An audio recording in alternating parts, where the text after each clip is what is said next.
Hello and welcome to the Lotalingo webinar series. Today we have a very exciting topic, the Cambridge exam. We'll cover a quick introduction and why the exam matters in the context of admissions to the United Kingdom for those of you applying to undergrad, master's, PhD programs, what to look for in an instructor, and then we're very lucky to have Thomas, a certified Cambridge examiner, join us today to give us a behind the scenes look at the exam itself. We'll have a very quick closing. So, who are we? I'm Ian. I am the founder of Lotalingo, which is a global mobility marketplace. And very lucky to have Thomas with us here today, an English as a foreign language instructor with decades of experience and a certified Cambridge examiner as well. So, an expert in the topic we're covering. Who might you be for joining us in this webinar? Maybe you're a parent of a student or a student themselves that wants to apply for a program in the United Kingdom, and you want to know a little bit more about the Cambridge exam and maybe some tips and tricks on how to score well. So the admissions process, what is the Cambridge exam? Essentially, what you got here is the advanced and the proficiency, two levels that measure proficiency of the English language. Thomas is going to go much more in depth into these, but they are approximately 4 hours each, and they're quite expensive to register for and take. So we're glad you're with us here to sort of learn more about it. And they're widely accepted, both tests across the English-speaking world, not just at universities, but also with employers and government institutions. So why is the Cambridge exam important? As you can see here, for some very competitive programs in the United Kingdom, for example, at Oxford or LSE or the University of Cambridge, you need to score very highly on the English proficiency exam. If you are maybe an overseas student from Taiwan or China or Singapore, you'll need to prove your English proficiency at a very high level in order to be even considered for one of these very prestigious programs. And in fact, generally, you should keep in mind that you'll need to score within the top 10% of all people taking the test to be considered a competitive applicant. And so you can see that scoring highly is really one of the best ways to differentiate yourself from the competition as you prepare for admissions. And while it's not impossible to prepare by yourself, I'm very glad you're with us because I think starting early and preparing with an expert like Thomas is highly recommended. Which brings me to what do we look for in an instructor? Probably the first question on people's minds these days is, can AI be my instructor? And I think while AI is a great tool, if you really want to be in one of the competitive sort of applicant pools, you'll still need expert help. So where AI can do a great job today is essentially in infinite repetition on vocabulary or grammar, but that's really not the best use, right, of an expert like Thomas's time. Where they really excel is going to be in personalizing a program for a student like you, and they're up to date and they have access to authentic content, whereas AI tools only have access to what they've most recently been trained on the open internet. So just a word of caution for those of you looking to rely only on AI as you prepare for an exam like Cambridge. And another question, especially for you parents that you might have is, should I prepare at a, qualified or approved test center? And again, the answer is it depends. So you should watch out for a couple things, mainly these first two, which is large group sizes. As I mentioned before, someone like Thomas is going to be very, very good at personalizing the experience for a student. Just having seen hundreds, of students before and put in thousands of hours, but you also need to ask if instructors are both certified exam experts and experienced teachers, as this profile in a teacher is actually quite unique. And okay, that's it from me. I'm now going to hand the baton over to Thomas to give folks a behind the scenes look um, with the Cambridge exam. So Thomas, take it away. Thank you very much, Ian. So, very salient points Ian has made there. I'd like to first of all thank you very much for your time in watching this. I will break this down into five key parts. A brief introduction about myself in an extension to what Ian mentioned. I'll also talk about what Cambridge is, what it offers you, and the opportunities it will give you. Then I'll look at C1 and C2 exams in particular, two of the highest levels in the Cambridge Main Suite examinations. I'll contrast briefly these two. There aren't huge differences between them, but ones which I recommend bearing in mind.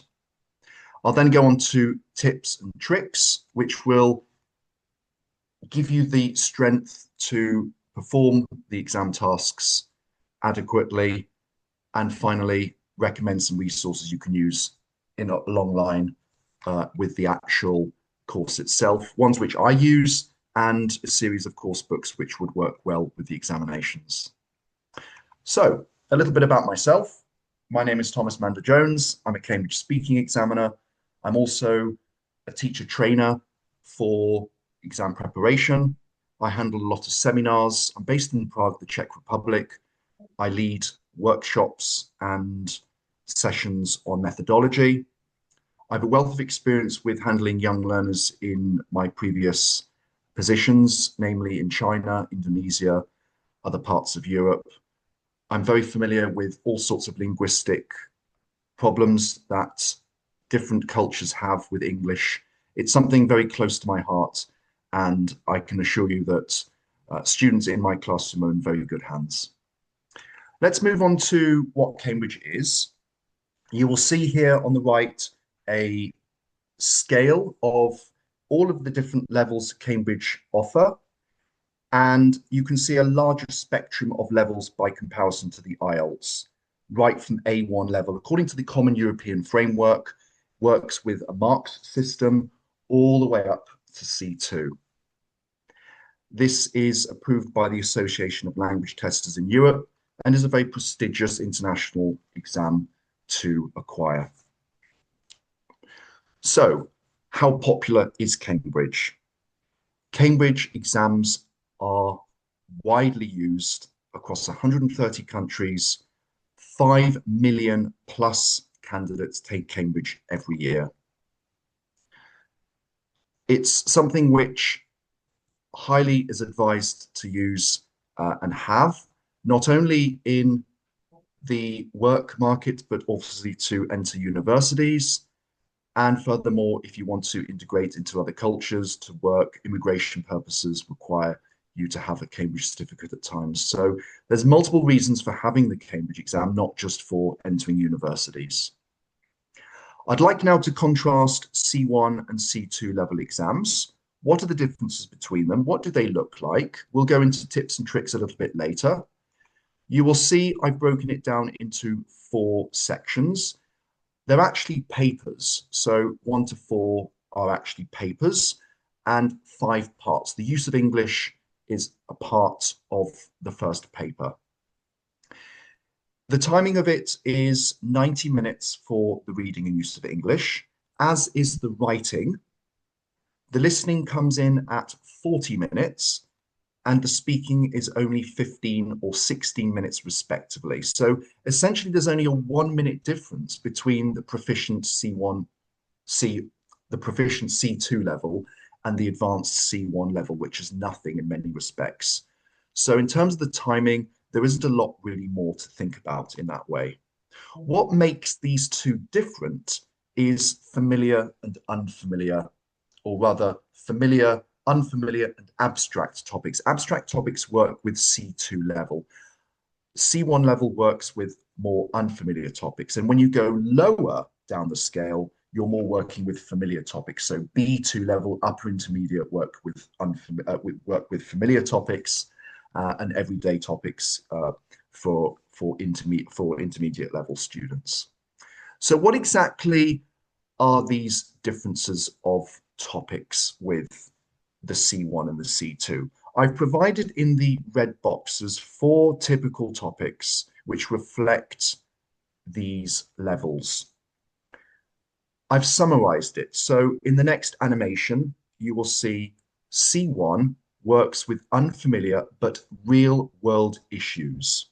However, with C2, we're looking at more abstract topics, ones that require critical thinking, something that might be considered to be quite subjective. It could be art, it could be philosophy.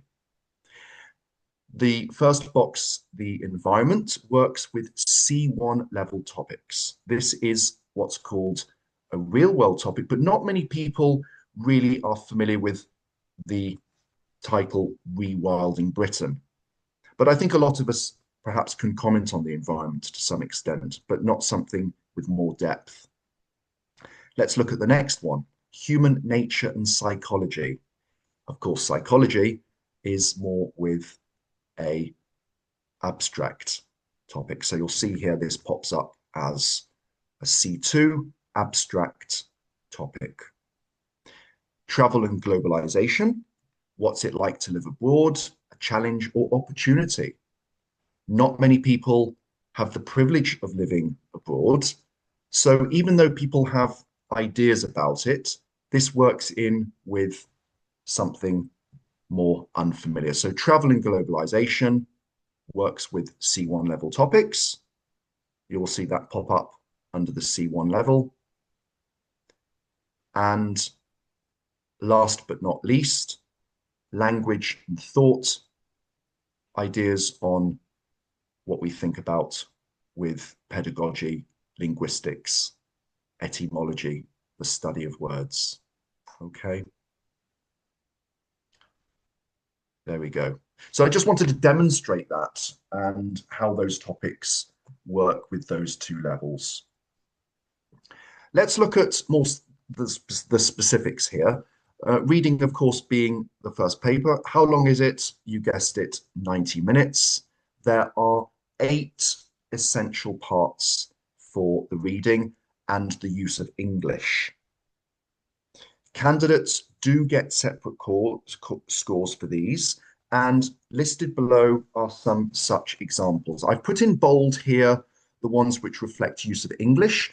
And what is the difference, you might be wondering, between the use of English and the reading? Use of English principally tests grammar, the ability to link ideas together, cohesive devices, and I'll come on to that in a little bit more detail later.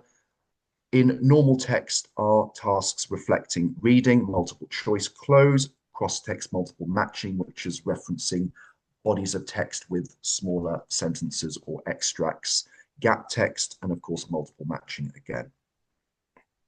This is a typical reading task aimed at C2 level. You can see the title here, A History of the World in 100 Objects. This is what's known as an abstract topic, something that requires quite a lot of thought. And if you had time to obviously read this, you would see that the answer is in fact C, as per the animation coming up, a little bit delayed. There we go. And it's not always about, even at C2 level, it's not always about understanding every single word. I, as a native speaker, native teacher, pick up books and don't necessarily understand every word. Neither should you as the students. So don't panic if there are words in the text that you don't understand. Words like conjectural, just circled in the text here, which leaves itself open to something that isn't so factual, something undecided here. The idea here is to find in the passage what relates to these options. You'll see underlined in the animation that that corresponds very well to the answer C. It's picking out keywords here. If you don't know the word conjectural, you can have a look at what comes after it. There is the word evidence and the word unlike, which contrasts evidence with the word conjectural. And this hopefully gets closer to the meaning and thus the answer. It's tricks like this that I can help you with in order to better your reading ability. Moving on to the use of English, this is a part I particularly love. Again, as I mentioned before, it's about linking ideas, linking parts of a text together. Don't think about complex words here. It's not testing grammar. Sorry, it's not testing vocabulary. It's testing the ability to join passages together. Think of simple words like prepositions, in, on, at. Think of words like modal verbs. Think of discourse markers, linking devices, however, but, because. Think of determiners like much, many. Think of quantifiers, few. Think of other words like well, auxiliary verbs, as I mentioned. Articles, missed that one. The, a, an, no article. These words probably cover a spectrum of, let's say, 100 or 200 words. And keeping those words in mind will equip you with the skills needed to do this part. So if I was to read this out now, the topic is, of course, managing change. Most people find change unsettling and difficult to adapt to. Preposition. Many societies have experienced such rapid change in the early years of the 21st century that life can feel very daunting at times. Preposition. Various commentators have put forward suggestions for coping with change on a personal level. So even the word put is relatively straightforward, but one of the common phrasal verbs in the English language. So as you can see, simple words go here. The word to, the word such, determiner, at, preposition, put, part of a phrasal verb. Keeping these words in mind will help you better perform these tasks. Over to the listening. Again, I'm breaking them down into different parts. How long is the listening? You guessed it, 40 minutes. Well done. There are 4 parts in the listening, and candidates get to listen twice. Unlike some exams where they only get to listen once, good news, Cambridge offer the extract twice. Candidates are presented with multiple choice, sentence completion, and multiple matching. One of these comes up twice on that. So let's go down into the breakdown of what a listening extract looks like. This is a typical task that reflects both levels. Candidates have to listen to the speakers and match the information lettered A to H with the speakers. What skills must candidates do in order to be able to perform this better? They have to think of antonyms, synonyms, language which correlates very well with what the speakers are talking about. Obviously, if you looked at the first task on the left, they're focusing on talking about moving house. They're not going to say, for example, option A, I'm moving house because I'd finished studying. They might say something like, I've just graduated. Well, you know from that correlates very well to them finishing studying. Or they might say, oh, I'm moving house because I wanted somewhere quiet. The hustle and bustle of busy urban centres made me go a little bit mad. So you know then that evidence draws more towards option F. Remember, in a task like this, typically in the Cambridge C1, C2 level exams, that they have to match these entities with the speakers in 2 times of listening. So that it's quite cognitively challenging here because they not only need to perform task 1, but they also need to perform task 2 in those 2 times of listening. Again, with lots of practice and other tricks, they will better themselves in performing these types of tasks. Writing.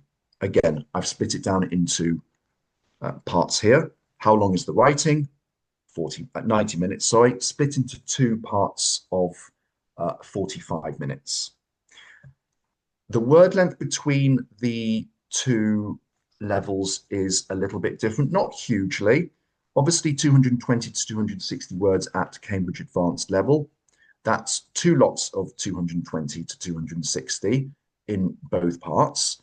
and a little bit more in the Cambridge proficiency. It's not a lot of words to write in that time frame, especially at that level. They will be at a very good level of competency, or respectively yourselves will be a good level of competency here. And I can't emphasize enough the importance of planning and also checking the work. I often find with my candidates of Cambridge Advanced, especially, that 20 minutes is adequate a time for actually putting pen to paper, so to say, and to not neglect the time for planning the ideas in your head in order to get down what needs to be got down. The tasks involved are an essay. This is the compulsory part. And then candidates or yourselves get to choose between the report, the proposal, a letter, and a review. My advice for this is not to pick the task, but pick the topic that relates to the task. It's a common mistake to think, oh, I'm going to pick an email or a letter, semi-formal letter, because that's easy. Well, it might not be easy because the requirement for writing that semi-formal letter might not be so close to the environment or the familiarization of what you might have to perform with that letter. However, a proposal or a report for that matter might be more closely related to your lifestyle on producing something on that topic, whatever it might be. So always pick the topic over the task when it comes to the writing there. Let's look at the writing. You will see on the next slide a sample task for an essay, 220 words to 260 at C1 level. Is it a good idea, or rather, should you write or can you write above 260 words? Well, yes, you can write above 260 words in the Cambridge exam. Can you write 360 words, for instance? Well, yes, you can, but you're not doing yourself any favors if you do. Stick within the topic and make sure that the question has been asked adequately. If you go a little bit over or you go a little bit under, that's absolutely fine. The issue is answering the question. And so many years of experience in seeing students perform writing tasks like this, there's been far too many instances where I've seen students not answering the question. And you can pick up 25% of the marks just by simply reading the question and putting points down. Even if grammar has a lot to be desired, you can still achieve 25% rather easily in this. So it really is important to focus on what's required here, not work on counting every single word that you've written. Okay, moving on to the next section, the speaking, which is in fact my favorite. As you well know, I am actually a speaking examiner as well. So it's something that I can deliver a little bit more personally from every day or every week experience.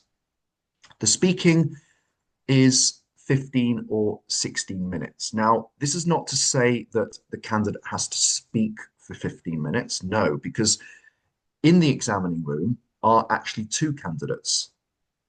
So do the math, you halve that time for speaking. And of course, the interlocutor and the assessor, these are the two roles that the examiners take when they are examining students. They have to spend some time speaking within the time frame of 15 minutes or 16 minutes, respectively, for the Cambridge Proficiency English. So really, it's actually could be considered that they're only, or yourselves, only actually have a 5 to 7 minute speaking exam, which is kind of nice, isn't it? 4 parts, as you can see. Sometimes there are 5 people in the room because there are instances, and they are thinking of maybe changing this in due course off the grapevine. At the moment, it stands as 5 candidates if there are an odd number of candidates signed up on the day for taking the exams. However, more often than not, you will find that you will be paired with someone else and you are confronted with, of course, 2 other examiners. Just on that note, if you do ever do mock testing, which of course gives you the opportunity to practice the real test, which I also advise, I'm also an examiner for mock testing, you will often find that there's only one examiner in the room doing that. It's a great opportunity to see how you would do if you were to take the real thing. And normally the examiner gives feedback as well on top of that. So it's a highly recommended thing which you can do internationally in order to prepare yourself for the exam itself. So what must candidates talk about? It's broken down into four parts, as mentioned. The conversation is effectively a getting to know you phase. There is a long turn, which involves contrasting and comparing pictures. There is a collaborative task, which is, of course, a collaborative task involving reaching an agreement, agreeing, disagreeing. It's good to disagree, by the way, in this section. It demonstrates competency of language. And then the discussion correlates very much to the collaborative task in part 3. Let's look at the breakdown of this.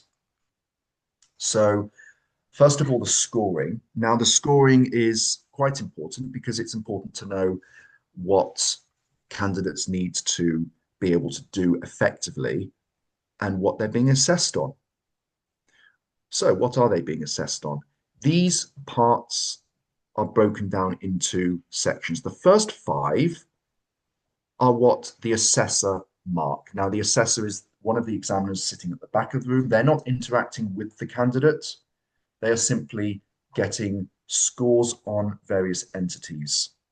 The examiner driving the exam, known as the interlocutor, is giving one isolated mark, which reflects number 6, and keeping the flow of the exam going. So looking at the individual criteria for the assessor, what do you think G stands for? 5 seconds to have a think. It stands for grammar. They're being marked on their ability to not only use grammar effectively, but broaden their spectrum of grammatical structures and range. L, have a think. What do you think L stands for? Lexis. This is the vocabulary. Again, like with the grammar, think about range, varying contributions, and using rich words, especially at C1 and C2 level. Integrating some idiomatic phrases. This is what tends to separate C2 level candidates from C1 level candidates. Whilst C1 level candidates will be familiar with a lot of idioms, they don't always use the idioms. Now, at C2 level, you really have to use a lot of idioms and proverbs in your speech. DM, 5 seconds to have a think of what you think DM stands for here. Discourse management. So, discourse management is the glue between your sentences. It is the organization of your deliverance of speech. How well you vary your contributions with that. Next, P. What do you think P stands for? What do you think P stands for? It's pronunciation. I gave you a clue there. Pronunciation is not about just enunciating words and sentences, but like I just emphasized, word stress, intonation, they come into play quite strongly. And the latter 2 points I've mentioned are not actually that difficult to do. I will teach you how to use emphatic do. I will teach you how to improve your intonation by various tricks and tips in my lessons. IC. What do you think IC stands for? IC is interactive communication. What does this mean? It's the ability to interact with your peer, and not only your peer, your partner, but the examiner. How quick are you to respond? How do you demonstrate English in an expressive way? Body language is very important for this as well. So these criteria, before I go on to GA, are what the assessor sitting in the back of the room will assess you on. And the GA, as mentioned, is what the interlocutor is assessing you on. What do you think this might mean? It's quite difficult, this, isn't it? GA stands for a global achievement mark. What is a global achievement mark? It is an overall impression the interlocutor has on the candidates in front of them. Hesitation devices come into play here in order to overcome and demonstrate good global achievement marks, responding quickly to questions, not hesitating too much. How fluent do they sound? There are, of course, little overlaps here because within the global achievement, how good are they at emphasizing sentences and asking questions and so forth? So I think that was a very important little slide for you just to demonstrate what is being marked on. And now I want to go on to actually what the speaking exam looks like. You can see here there are two parts in the slide. Now, candidates don't get to see part one. They are simply asked these questions as they come into the room. Good morning, good afternoon, good evening. My name is Thomas Mander-Jones, and this is my colleague, Ian. And your names are? First, we'd like to know something about you. Where do you live? And you? And then questions are followed with respect to the open section of part one. This lasts 2 minutes, and my advice for this is to repeat this with your teacher, practice it, have some preparation. You will be asked what is your name, and you will be asked where do you live. So in some ways you can preempt this. Hello, my name is Thomas. I'm from England, but I'm based in Prague, the Czech Republic, and I have been living here for a number of years, present perfect continuous. So you can prepare for this to some degree. Over to part two, you will see, just going back to part two, you'll see here there are 3 pictures, and the candidate must compare and contrast 2 of the pictures. This is more for C1, by the way. They talk for a minute, they speculate, and of course, they answer the question. Quite pressurized, but again, going over it a number of times, it becomes a lot easier. Thinking on your feet here. Over to part 3 on the next slide. This is the collaborative task. This takes 3 minutes of speaking time, and candidates must reach an agreement. Yes, it's perfectly okay to disagree with your partner. That's what the examiners want to hear. The question is, what might people have to consider when making these decisions? They talk for 2 minutes. After 2 minutes, the interlocutor interrupts them and then asks them a very similar question. Which reason might you think is the best decision to make when considering da, da, da, da, da, da. And then they talk for another minute. Turn taking is important. What do you think? Would you like to start? Shall I go first? I don't really know what to say on that one, actually. Can we move on to another one?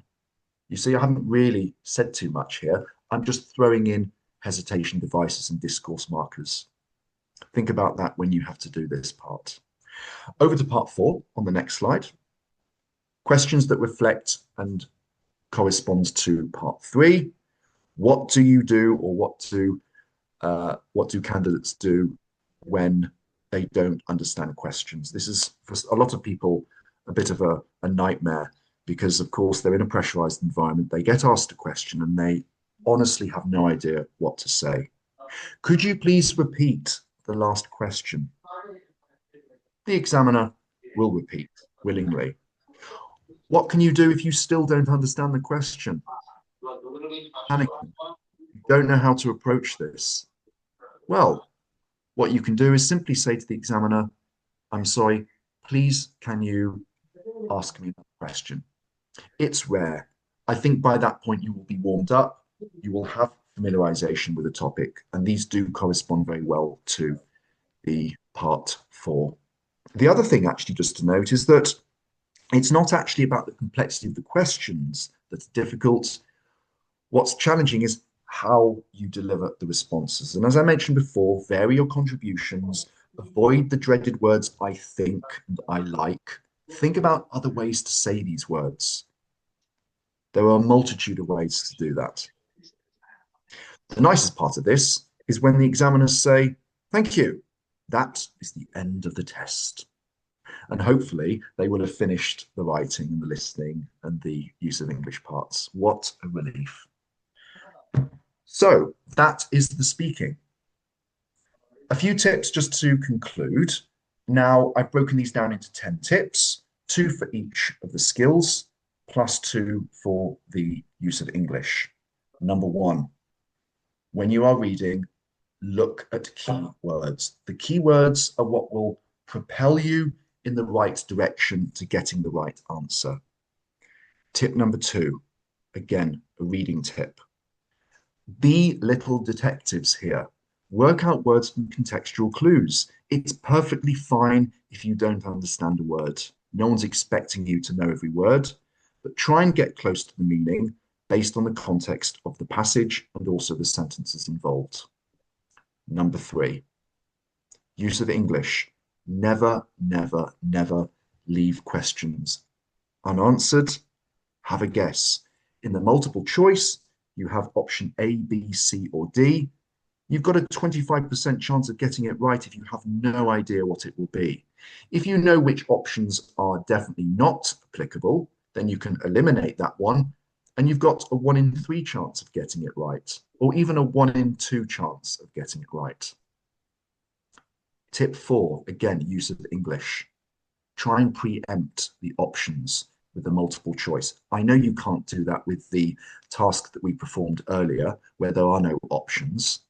But in the multiple choice part of the use of English, there are also options that you can choose from. Try and do it without first. Cover up the options A, B, and C, and D, and see if you can work out the word without looking at the options. Then when you come to the options, if the word that you thought of corresponds to one of those options in the multiple choice, then maybe that is the right answer. Tip 5 relates to listening. Complete as many of the questions as you possibly can in the first time of listening. Why? Because you put less pressure on yourself the second time. The second time of listening should be more focused on checking the answers that you had written down or selected if it's a digital based exam before. And if you did miss something, you've still got a second attempt to do that. Tip 6, again, listening. Find antonyms and synonyms that correlate to the question. Again, by doing that, you're getting closer to the answer at hand. 7, focuses on the writing. As I mentioned before, don't just write words on a piece of paper without planning it before. No one really does that in a lot of professional contexts. From airline pilots to doctors, everybody needs to plan in many respects. You have to do the same when you're taking an international exam. Spend time checking. Don't forget that either. Allocate enough time to do all these three. Think of the writing as a 3-part challenge, not one. Number 8, again, relates to writing. Don't go off topic. Stick to the topic. Don't think that you can show off your wonderful English by going off what is required here. It's very tempting to do that, by the way. Stick to what's required. You will automatically get 25% if you simply read the question and you've addressed it on paper or on the computer, again, as if it's a digital-based exam. Number 9, this relates to the speaking. Expand, vary your contributions, work in idioms, work in proverbs if necessary. Use rich language, avoid repetition. Number 10, practice, practice, practice. It's something many teachers in all sorts of practices say, but they say it for a good reason, not just to get better, but practice, because the more you practice, the more you eliminate nerves on the day. I do the same thing. I practice not just to get better by knowledge, but also to get more confident. And the more confident you are, the more you can think. that basically concludes it. But before I move on to the next slide, make your lessons count. And I make my lessons count by making them fun. And that's the last slide. I don't only like to work with making lessons fun, but it's not about ticking boxes for me. It's about making it motivating for candidates. And if you are in my lessons, I hope that, and I'm sure we will have a lot of enjoyment. We will work on a lot of different topics. You will have seen from the slide before that the resources we can use. These are two books, in fact, which I work with some of my candidates, and then of course there are lots of other exam boosters which can work alongside study and so forth. So that concludes my presentation on that. Thank you very much for your time. If you've got any questions, please direct it to Lotto Lingo, and I very much look forward to seeing you sooner rather than later. Thank Goodbye. you very much. Thank you very much, Thomas. And thank you all for joining. As you all can see, this Cambridge exam is an absolute beast. And so getting that expert help can be very, very helpful, especially if you desire to be a competitive applicant, which I hope all of you are. So if you'd like to book a session with Thomas here, you can simply navigate to laudalingo.com/Thomas. And if you have any questions, reach out to us on the website. And thank you so much.